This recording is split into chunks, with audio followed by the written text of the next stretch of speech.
प्रथम पठन प्रवक्ता जिजिकिएल ग्रंथरु पाठ 47 अध्याय 1-9 एवं 12 पद। मंदिर एरुंडी तलु जलधार निर्गत हेउथिला। नदीर प्रहार रे अवस्थित समस्त विषय जीवंत हेउथिला। अनंतर देवदूत मते मंदिर द्वार को फराई आनिले। देखिली मंदिरर एरुंडी तलु जलधारा निर्गत होई पूर्व दिग को प्रवाहित हेउछि। कारण मंदिरटी पूर्व आड़को मुख करिछि। जलधाराटी एरुंडी तलु दक्षिण सीमारु बेदीर दक्षिण दिगरे प्रवाहित हेउछि। तत्पर से मते उत्तर फाटक देई बाहर को आनिले एवं मते बुलाई नहीं पूर्व आड़को मुख करिथिबा बहिरस्थ फाटक देई बाहर को आनिले। जल दक्षिण पार्श्वरे बाहर को छुटी चलीछि। लोकटी पूर्व दिग को चली थांती। हाथरे तांकर परिमापक रजुटीए थाए। सेथिरे से 1000 हाथ मापी नेले। परे से मते जल मध्य देई चलाई नेले। जल आंठु पर्यंत पहुँचुछि।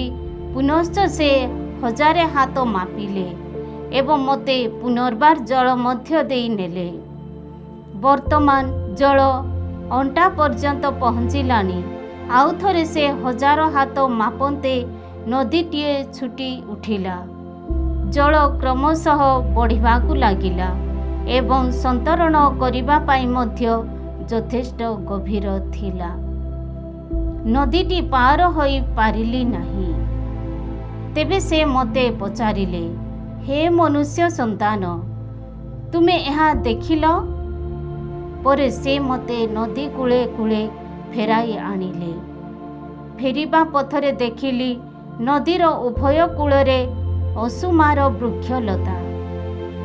से मते कहिले, एही जलधार पूर्व अंचल देई आरब आड़े चलीछि।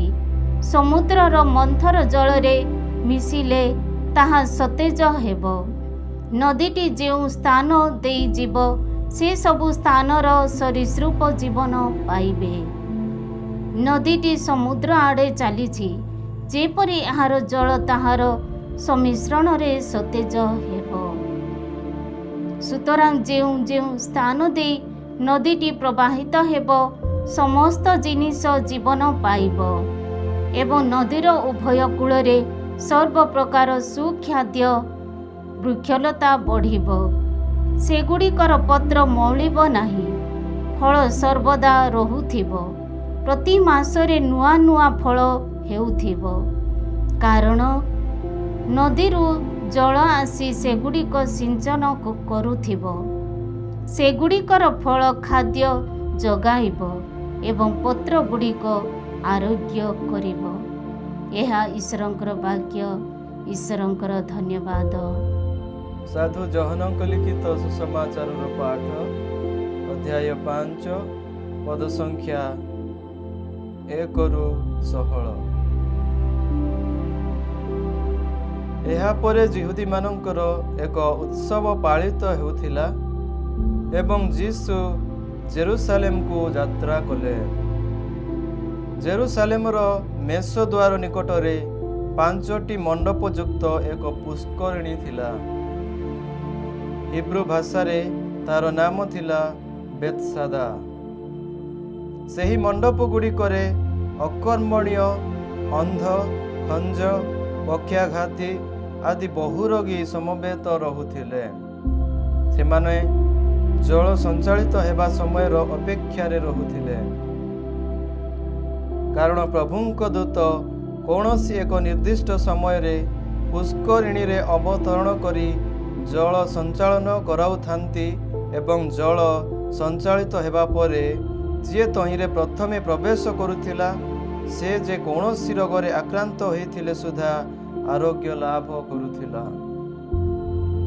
ସେଠାରେ ଜଣେ ଲୋକ ଥିଲା ଯେ 38 ବର୍ଷ କାଳ ପୀଡ଼ିତ ଥିଲା। ଯେତେବେଳେ ଯୀଶୁ ତାଙ୍କୁ ସେଠାରେ ପଡ଼ି ରହିଥିବା ଦେଖିଲେ ଏବଂ ଜାଣିଲେ ଯେ ସେ ଦୀର୍ଘ ସମୟରୁ ସେହି ଅବସ୍ଥାରେ ଅଛି, କାରଣ ପ୍ରଭୁଙ୍କ ଦୂତ କୌଣସି ଏକ ନିର୍ଦ୍ଦିଷ୍ଟ ସମୟରେ ପୁଷ୍କରିଣୀରେ ଅବତରଣ କରି ଜଳ ସଞ୍ଚାଳନ କରାଉଥାନ୍ତି ଏବଂ ଜଳ ସଞ୍ଚାଳିତ ହେବା ପରେ ଯିଏ ତହିଁରେ ପ୍ରଥମେ ପ୍ରବେଶ କରୁଥିଲା ସେ ଯେ କୌଣସି ରୋଗରେ ଆକ୍ରାନ୍ତ ହୋଇଥିଲେ ସୁଦ୍ଧା ଆରୋଗ୍ୟ ଲାଭ କରୁଥିଲା। ସେଠାରେ ଜଣେ ଲୋକ ଥିଲା ଯିଏ 38 ବର୍ଷ କାଳ ପୀଡ଼ିତ ଥିଲା।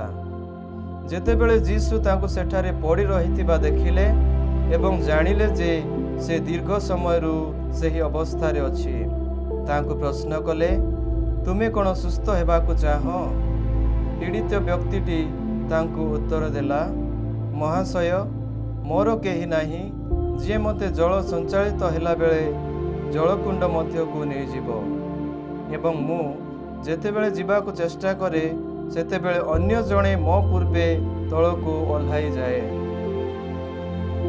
ଯୀଶୁ ତାଙ୍କୁ କହିଲେ, ଉଠ, ତୁମର ବିଛଣା ନେଇ ଚାଲିଯାଅ। ଲୋକଟି ତତ୍କ୍ଷଣାତ୍ ଆରୋଗ୍ୟ ଲାଭ କଲା ଏବଂ ତାର ବିଛଣା ଉଠାଇ ଚାଲିବାକୁ ଲାଗିଲା। ତାହା ଥିଲା ବିଶ୍ରାମ ଦିବସ। ତେଣୁ ଯିହୁଦୀମାନେ ଆରୋଗ୍ୟ ଲାଭ କରିଥିବା ବ୍ୟକ୍ତିଙ୍କୁ କହିଲେ, ଆଜି ବିଶ୍ରାମ ଦିବସ, ବିଛଣା ବୋହି ନେବା ତୁମ ପକ୍ଷେ ନିୟମ ବିରୁଦ୍ଧ କାର୍ଯ୍ୟ। ସେମାନଙ୍କୁ ଉତ୍ତର ଦେଲା, କିନ୍ତୁ ଯେଉଁ ଲୋକ ମୋତେ ଆରୋଗ୍ୟ କଲେ ସେ ମୋତେ କହିଲେ, ତୁମର ବିଛଣା ଉଠାଇ ନେଇ ଚାଲ। ସେମାନେ ତାଙ୍କୁ ପ୍ରଶ୍ନ କଲେ, କିଏ ସେହି ଲୋକ ଯେ ତୁମକୁ କହିଛି ତୁମର ବିଛଣା ଉଠାଇ ନେଇ ଚାଲ? ଆରୋଗ୍ୟ ଲାଭ କରିଥିବା ଲୋକଟି ଜାଣି ନଥିଲା ଯେ ସେ ବ୍ୟକ୍ତି କିଏ, କାରଣ ଯୀଶୁ ସେ ସ୍ଥାନର ଜନଗହଳି ମଧ୍ୟରୁ ଚାଲି ଯାଇଥିଲେ। ଏହାପରେ ଯୀଶୁ ତାଙ୍କୁ ମନ୍ଦିରରେ ଦେଖି କହିଲେ, ଦେଖ, ତୁମେ ଆରୋଗ୍ୟ ଲାଭ କରିଛ, ପୁନର୍ବାର ପାପ କର ନାହିଁ, ଯେପରି ତୁମର ଆଉ ଅଧିକ ଅନିଷ୍ଟ ନ ଘଟେ। ସେହି ଲୋକଟି ଫେରିଯାଇ ଯିହୁଦୀମାନଙ୍କୁ ଜଣାଇଲା ଯେ ଯେଉଁ ବ୍ୟକ୍ତି ତାଙ୍କୁ ସୁସ୍ଥ କରିଛନ୍ତି ସେ ଯୀଶୁ ବିଶ୍ରାମ ଦିବସରେ ଏକ ପ୍ରକାର ଆଶ୍ଚର୍ଯ୍ୟ କାର୍ଯ୍ୟ କରୁଥିବା ହେତୁ ଯିହୁଦୀମାନେ ତାଙ୍କୁ ନିର୍ଯାତନା ଦେବାକୁ ଆରମ୍ଭ କଲେ। କିନ୍ତୁ ଯୀଶୁ ସେମାନଙ୍କୁ ଉତ୍ତର ଦେଲେ, ମୋର ପିତା ବର୍ତ୍ତମାନ ମଧ୍ୟ କର୍ମରତ ଅଛନ୍ତି ଏବଂ ମୁଁ ମଧ୍ୟ କର୍ମରତ।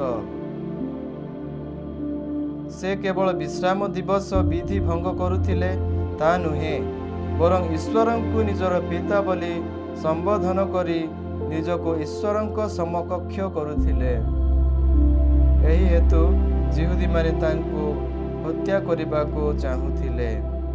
ପ୍ରଭୁଙ୍କର ପୁଣ୍ୟ ସୁସମାଚାର। हे प्रभु यीशु ख्रीष्ट, तुम्हारा प्रशंसा है।